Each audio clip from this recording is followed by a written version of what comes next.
नमस्कार, मैं जितेंद्र चतुर्वेदी।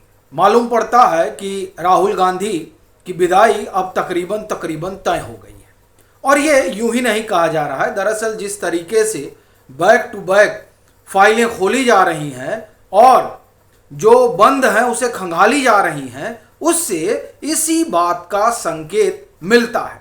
अब सवाल ये उठता है कि कौन सी फाइल खंगाली जा रही है और कौन सी फाइल खोली जा रही है और कौन सी फाइल खुली हुई है जो बता रही है कि राहुल गांधी के लिए समस्या दिनों दिन और गंभीर होती जा रही है। और इसके संकेत इसलिए भी मिल रहे हैं क्योंकि जो लोग वोट की हेरा फेरी का अभियान अभी कुछ दिनों तक चला रहे थे और उन लोगों में जो एक तरह से कहें कि सब के अगुआ हैं रणनीतिक तौर पर योगेंद्र यादव, वो तो पूरा सच ही बता दिए हैं। वैसे ही जैसे जब 2022 में उत्तर प्रदेश चुनाव के नतीजे आए थे, उन नतीजों के बाद जब वो बोलने लगे थे कि हाँ हमने तो पिच तैयार की थी, अब अखिलेश यादव नहीं खेल पाए तो हम क्या करें, उसी तरह से द वायर को दिए गए एक साक्षात्कार में योगेंद्र यादव कह रहे हैं कि नहीं देखिए ये तो बस ऐसे ही मुद्दा है, बना दिया गया ताकि जो है थोड़ा विपक्ष के लिए कुछ कुछ जमीन बन जाए, लेकिन ऐसा थोड़ा ही है कि एसआईआर कोई मुद्दा है और वोट की हेरा फेरी और उससे कोई कुछ होने जा रहा है। नहीं नहीं, ये तो ऐसे ही मोमेंटम के लिए कर दिया गया था। यानी जो अब योगेंद्र यादव बोल रहे हैं उससे उनको भी समझ में आ गया है कि जिनके लिए वो पूरा जाल बिछा रहे हैं वो खुद ही अब अपने जाल में फंसने जा रहे हैं। तो ये संकेत है कि जब सच मुंह पे आने लगे तभी समझ में आने लगता है कि नेता की विदाई जो है वो मुकम्मल हो चुकी है, बस तारीख आना बाकी है। अब सवाल ये उठता है कि एक तो संकेत बता दिया गया, लेकिन फाइल कौन है? जुलाई 2025 में केंद्रीय गृह मंत्री अमित शाह ने बैठक बुलाई थी। उस बैठक में जो तय हुआ उसने पूरे तंत्र को हिलाकर रख दिया। कौन सा तंत्र? वो तंत्र जिसे कहा जाता है कांग्रेसी इकोसिस्टम। और उसमें यूं तो जो आदेश दिया गया है वो आदेश 1974 के बाद तमाम जो आंदोलन वगैरह हुए हैं, जो फंडिंग वगैरह हुई है, असल में पूरी कहानी यह है कि उसको देखना है। लेकिन मामला 1974 के बाद वाला नहीं, बल्कि असल में मामला 2014 के बाद वाला है। और ये इसलिए भी कह रहा हूं क्योंकि 2014 के बाद कई कहें आपकी आंदोलन हुए। एक तो कथित किसान आंदोलन हुआ ही, जो 1.5 साल तक आप कहें कि दिल्ली को घेरे रखा गया। उसके बाद में एक शंभू और खनौरी बॉर्डर पर हुआ। ये दो तो नोन है जो सभी लोग जान रहे हैं। उसके अलावा महाराष्ट्र में कई सारे आंदोलन हुए।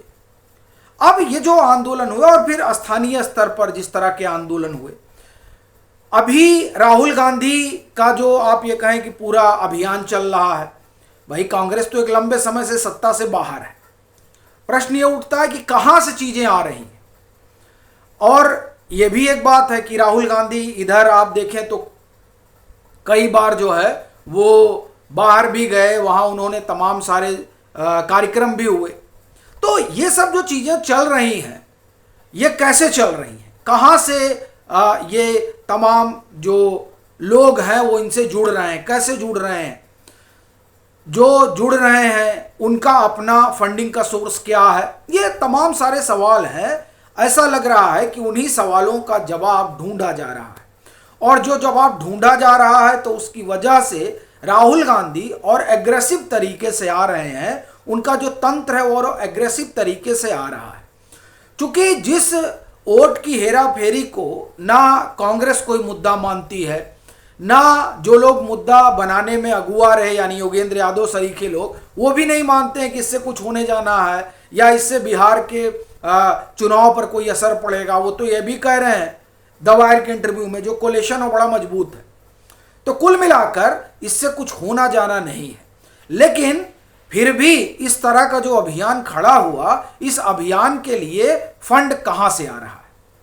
क्योंकि ये देखिए, ये जिस तरह से राहुल गांधी आवाहन कर रहे हैं, और राहुल गांधी ही नहीं, पूरा उनका तंत्र जिस तरीके से आवाहन कर रहा है, और जिस तरीके से जो चुनाव प्रक्रिया है, उस चुनाव प्रक्रिया में संदेह पैदा करने की कोशिश हो रही है, वो स्वाभाविक तौर पर एक सामान्य बात तो नहीं है।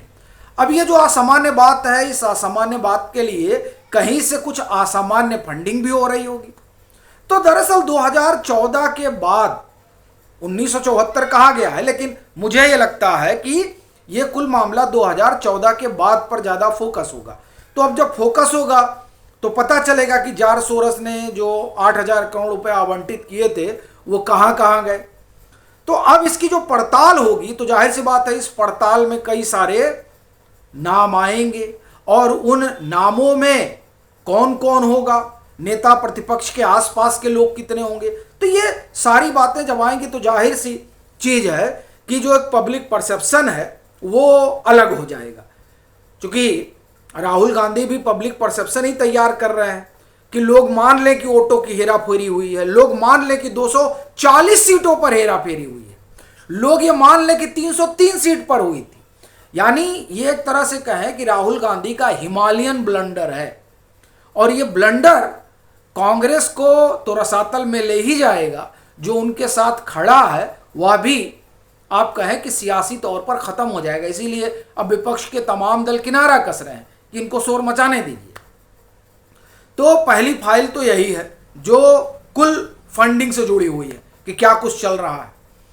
इसके अलावा एक मामला और है जो फिलहाल आप कहें कि अभी उस बाबत लखनऊ में कहें कि मामला दर्ज हुआ है, और वो तब का है जब कांग्रेस का नया दफ्तर बना कोटला मार्ग। वैसे तो दीनदयाल उपाध्याय मार्ग है, लेकिन रास्ता उसका दरवाजा पीछे हो गया तो कोटला मार्ग पे हो गया।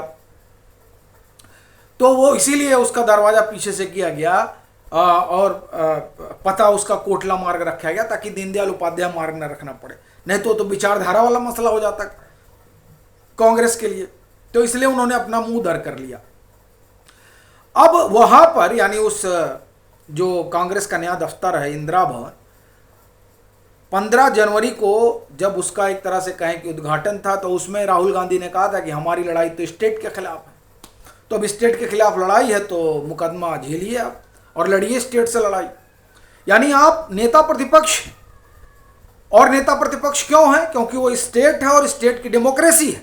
अब आपको स्टेट से ही लड़ना है। यानी वो कहा जाए कि जो भाषा है वो भाषा ये कहाँ से आई है वो बताने की ज़रूरत नहीं है। अच्छा, ये जो भाषा है ये उन्हीं लोगों से आई है जिन लोगों के साथ इस समय जो है चला जा रहा है। तो उसमें मामला दर्ज हुआ है और एक इधर ये फाइल खुल गई है। दूसरा, नेशनल हेराल्ड वाला जो मसला है वो मसला इनके लिए समस्या का सबब बना हुआ है। फिर लखनऊ में ही यानी उत्तर प्रदेश में ही इनकी नागरिकता वाला मसला भी चल रहा है।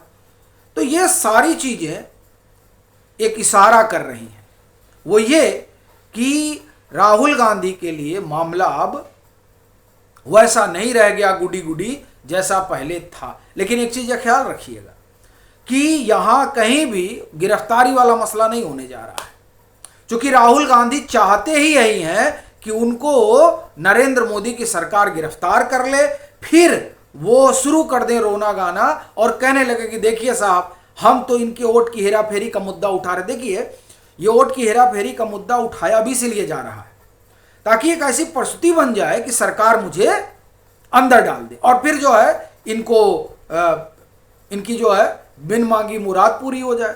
तो खैर, नरेंद्र मोदी बड़े आप ये कहें कि राजनेता हैं, वो समझते हैं कि कौन किस तरह की राजनीतिक चाल चल रहा है, इसलिए कुछ बोल ही नहीं रहे।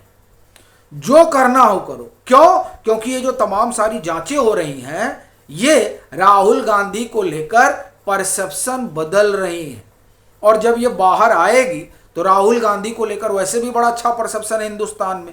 अगर अच्छा परसेप्शन ना होता तो आप एक तरह से कहें कि क्यों भाजपा कहती कि राहुल गांधी जो है हमारे सबसे अच्छे प्रचारक हैं, उनसे बेहतर हमारा कोई प्रचारक है ही नहीं।